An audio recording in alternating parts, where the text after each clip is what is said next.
కొన్ని దినముల నుండి మనం ప్రార్థన అనే ప్రత్యేకమైన అంశాన్ని గురించి మనం నేర్చుకుంటూ ఉన్నాం. తిమోతికి రాసిన మొదటి పత్రిక 2వ అధ్యాయము 1-2 వచనాలలో ఉన్నటువంటి అనేకమైనటువంటి అంశాలను మనం కొన్ని దినముల నుంచి నేర్చుకుంటూ ఉన్నాం.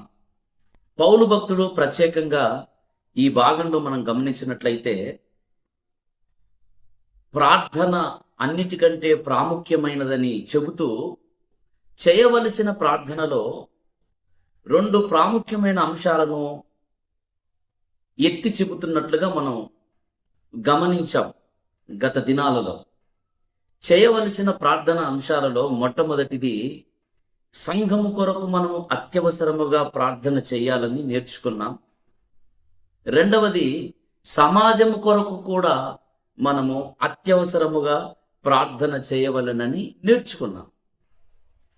సంఘము కొరకు చేయవలసినటువంటి ప్రార్థనలో 4 ప్రధానమైన అంశాలు పౌలు ఇక్కడ ఎత్తి చెప్పాడు. తిమోతికి రాసిన మొదటి పత్రిక 1-2 అధ్యాయాలను మనం క్షుణ్ణంగా పరిశీలిస్తే ఈ 2 సందర్భాలు మనకు కనబడతాయి. అంటే సంఘము కొరకైన ప్రార్థన, సమాజము కొరకైన ప్రార్థన. సంఘము కొరకైన ప్రార్థనలో 4 ప్రాముఖ్యమైన విషయాలు. ఎందుకు సంఘము కొరకు పౌలు అత్యవసరముగా ప్రార్థన చేయమని హెచ్చరించాడంటే సంఘములో సత్యమునకు భిన్న బోధలు జొరబడ్డాయి కనుక అన్నిటికంటే ముఖ్యముగా ప్రార్థన చేయవలను అని పౌలు హెచ్చరిస్తున్నాడు. రెండవది, సంఘములో ఉన్నటువంటి వ్యక్తులు నిష్ప్రయోజనమైన ముచ్చట్ల తట్టు తిరుగుతున్నారు గనక అత్యవసరముగా అన్నిటికంటే ముఖ్యముగా సంఘము కొరకు ప్రార్థన చేయమని పౌలు చెబుతున్నాడు. మూడవది, మంచి మనస్సాక్షిని త్రోసివేసి విశ్వాస విషయములో ఓడబద్దలైపోయిన వారి వలె ప్రజలు మార్చబడుతున్నారు గనక అన్నిటికంటే ముఖ్యముగా ప్రార్థన చేయమన్నాడు. అంతేకాదు, సంపూర్ణ భక్తి, మాన్యత, నెమ్మది, సుఖము కలిగి ఉండాలంటే కూడా అన్నిటికంటే ముఖ్యముగా ప్రార్థన చేయమని పౌలు చెప్పాడు. ఇది సంఘం కొరకైన ప్రార్థన.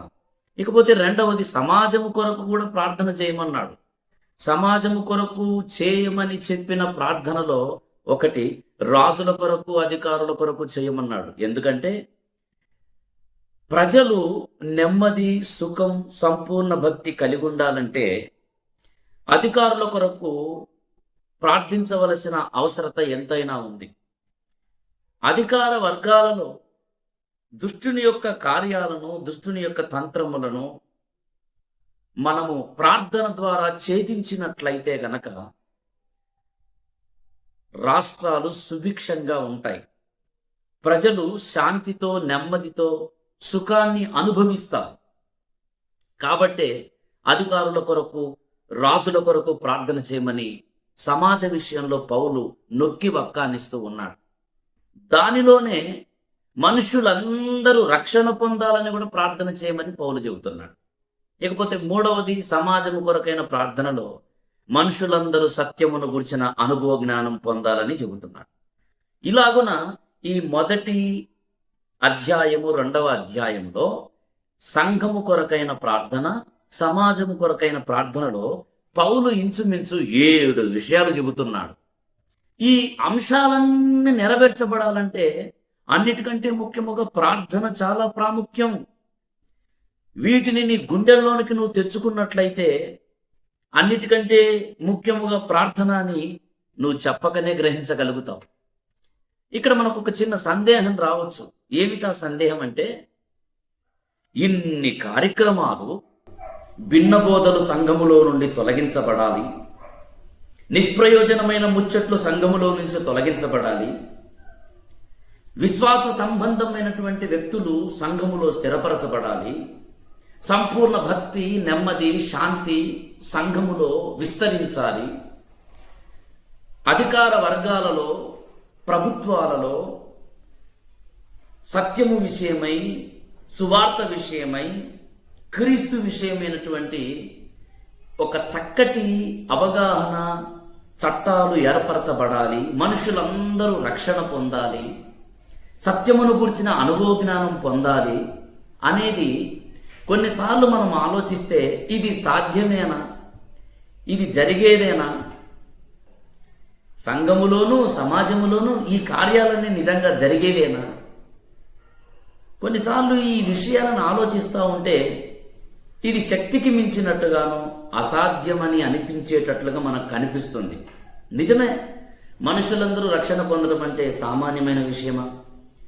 దేశంలో ఒక్కొక్కరికి ఒక్కొక్క అభిప్రాయం ఉంటుంది. పుర్రెకొక బుద్ధి, జీవకొక రుచి అనే సామెత ఉంది. ప్రపంచ దేశాలలో ప్రభువులు అనబడుతున్నవారు, దేవతలు దేవుళ్ళు అనబడుతున్నవారు కోట్ల మంది ఉన్నారు. ఎవరి అభిప్రాయాలు వారికి ఉండగా, ఎవరి మత విశ్వాసాలు వారికి ఉండగా, మనుషులందరూ సత్యమును గూర్చిన అనుభవ జ్ఞానములోనికి, దేవుడు ఒక్కడే అన్న సత్యములోనికి, రక్షకుడు ఒక్కడే అన్న సత్యములోనికి, సృష్టికర్త ఒక్కడే అన్న సత్యములోనికి మనుషులు రాగలుగుతారా? మనుషులందరూ రక్షణ పొందగలుగుతారా? ఇది సాధ్యమా? ఇది జరిగే పనేనా అని చాలాసార్లు మనకు అనిపిస్తుంది. కానీ ప్రభునందు ప్రియులారా, ఇది మనకు కొన్నిసార్లు అసాధ్యం అనిపిస్తుంది కనుకనే పౌలు భక్తులు చూడండి, సంఘము చేయవలసిన 4 ప్రాముఖ్యమైన విషయాలను ఇక్కడ చెబుతున్నాడు. పరిశుద్ధాత్మ దేవుడు దానిని సాధ్యం చేయడానికే, అది సాధ్యమని నిరూపించడానికే సంఘమునకు అనుగ్రహిస్తున్నటువంటి ఆయుధం ఏమిటంటే ప్రార్థన. ఇది అసాధ్యమే, కానీ సంఘము చేయవలసిన విషయాలు చేయగలిగితే గనక, క్రీస్తునందున్నటువంటి విశ్వాసి చేయవలసిన విషయాలు చేయగలిగితే గనక, మన ప్రాంతాలలో, మన గ్రామాలలో, మన పట్టణాలలో, మన కుటుంబాలలో సత్యమును గూర్చిన అనుభవ జ్ఞానము ప్రజలు పొందుటకు దేవుడు కృప చూపిస్తాడు. మనుషులందరూ రక్షణ పొందుటకు దేవుడు అవకాశాలను కలుగజేస్తాడు. దేవునికి స్తోత్రం, హల్లెలూయా. కాబట్టి ప్రభునందు ప్రియులారా, సంఘము చేయవలసిన విషయాలు ఇక్కడ చెబుతున్నాడు. 2వ అధ్యాయము తిమోతికి రాసిన పత్రిక 2వ వచనమే చూడండి. రాజుల కొరకును, అధికారుల కొరకును, మనుషులందరి కొరకును మనము చేయవలసినది ఏమిటంటే స్టెప్ బై స్టెప్ చెబుతున్నాడు.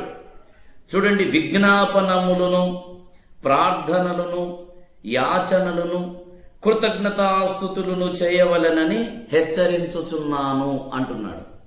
ఎందుకు 4 అంశాలుగా చెబుతున్నాడు ఇక్కడ అంటే, తిమోతికి రాసిన మొదటి పత్రిక 1వ అధ్యాయములో చెప్పబడిన అంశాలు నెరవేర్చబడాలన్నా, తిమోతికి రాసిన మొదటి పత్రిక 2వ అధ్యాయములో చెప్పబడిన అంశాలు నెరవేర్చబడాలన్నా, మనము చేయవలసినది ఏమిటంటే విజ్ఞాపనములను, ప్రార్థనలను, యాచనలను, కృతజ్ఞతాస్తుతులను. ఎందుకు అన్నిటిని కలిపి ఒక మాటలో చెప్పొచ్చు కదా, ప్రార్థనలు చేయండి అని? కాదు.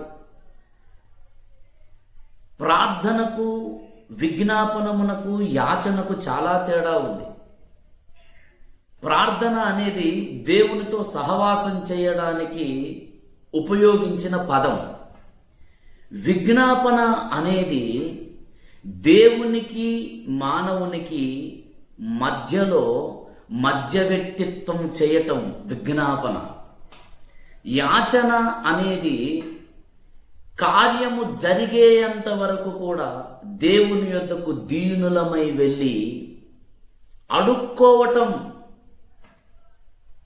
ప్రభునందు ప్రియులారా, ఈ రోజున సమాజములో కానీ, సంఘములో కానీ పరిశుద్ధాత్మ దేవుడు ఇటువంటి బలమైన కార్యక్రమాలు జరిగించాలంటే, సంఘములో కుదురుబాటు కాలములు రావాలంటే, సంఘములో ఆయా సంఘములలో, సార్వత్రిక సంఘములో సత్యమునకు భిన్నమైన బోధలు తొలగించబడాలన్నా, సార్వత్రిక సంఘమంతా సత్యబోధ విషయములో ఏకమవ్వాలన్నా, ఈ రోజున డినామినేషన్ల పేరట బ్యాప్టిస్ట్ అని, లూథరన్ అని, సిఎస్ఐ అని, పెంతకోస్ట్ అని, ఇండిపెండెంట్ సంఘాలు, ఇలా పేర్లను బట్టి సంఘాలు రకరకాలు ఉన్నాయి. కానీ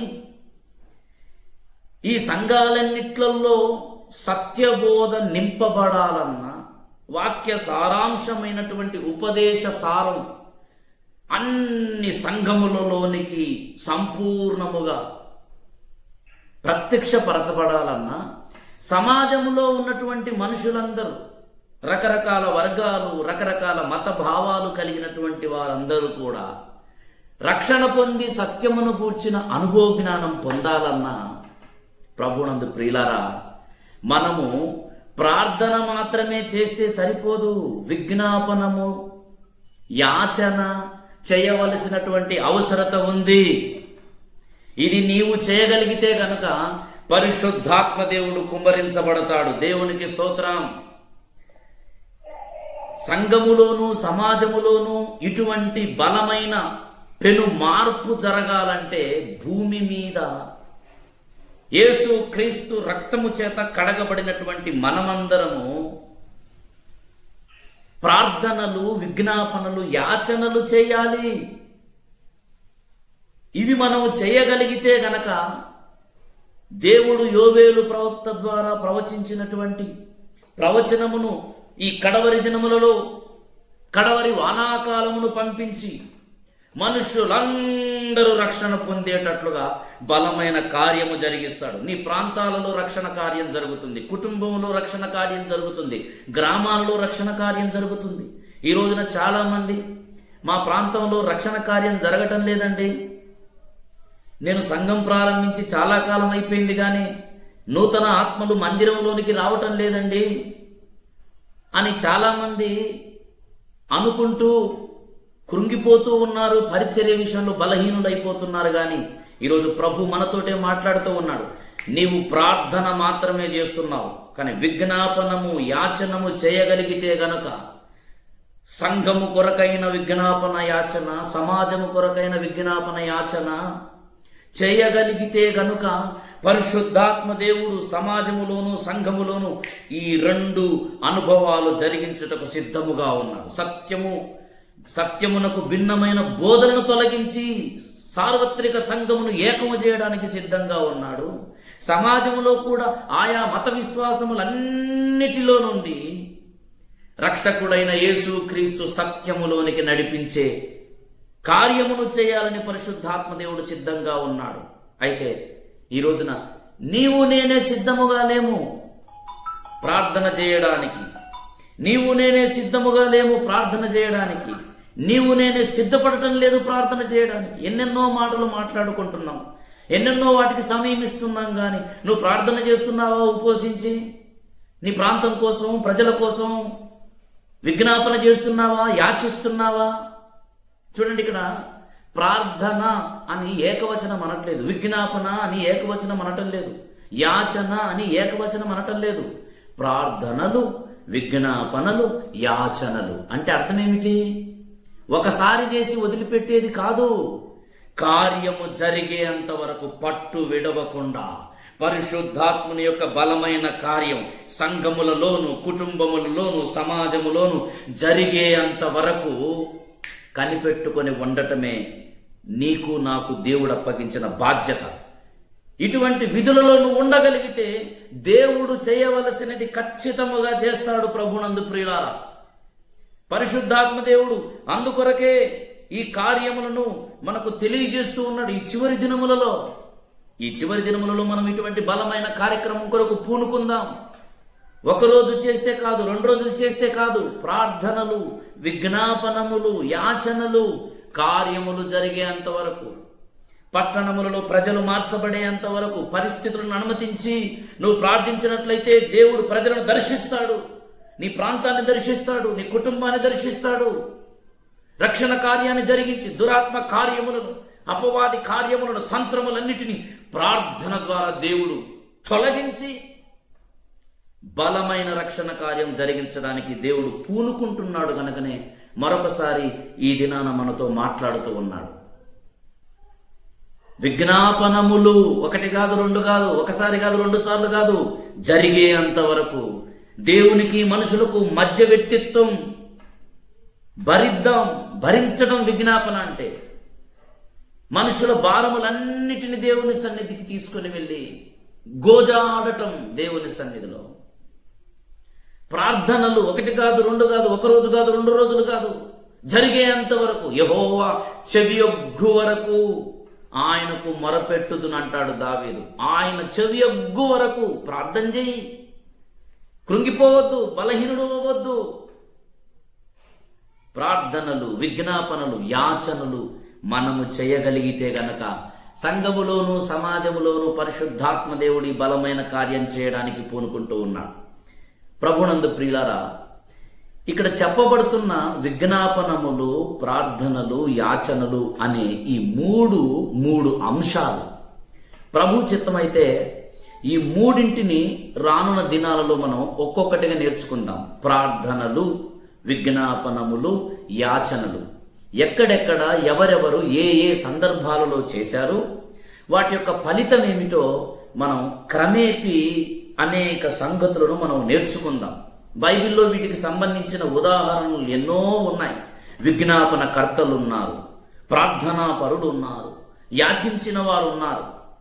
దేవుడు వారి ప్రార్థనలకు, వారి విజ్ఞాపనలకు, వారి యాచనలకు దేవుడిచ్చిన బలమైన స్పందన చరిత్రలో రాయబడి ఉంది. మన కొరకే చరిత్రలు ఉన్నాయి. విజ్ఞాపన కర్తలు, యాచించినటువంటి వారు దేవుని బలమైన రాజ్యవ్యాప్తి కొరకు, బలమైన కార్యాల కొరకు దేశములో, ప్రాంతములో, పట్టణములో చూడాలని దేవుని సన్నిధికి వెళ్ళి విజ్ఞాపనలు చేశారు గనక దేవుడు వారి మొరలు విని బలమైన కార్యాలు చేశాడు. ఈరోజు కూడా ప్రభు మన జీవితంలో అటువంటి బలమైన కార్యములు చేయనట్లుగా మన ప్రాంతములో, మన సంఘములో, మన కుటుంబములో ఇటువంటి బలమైన కార్యములు చేయనట్లుగా మనము కూడా పూనుకుందాం. పరిశుద్ధాత్మ దేవుడు ఇటువంటి బలమైన కార్యములు జరిగించునుగాక.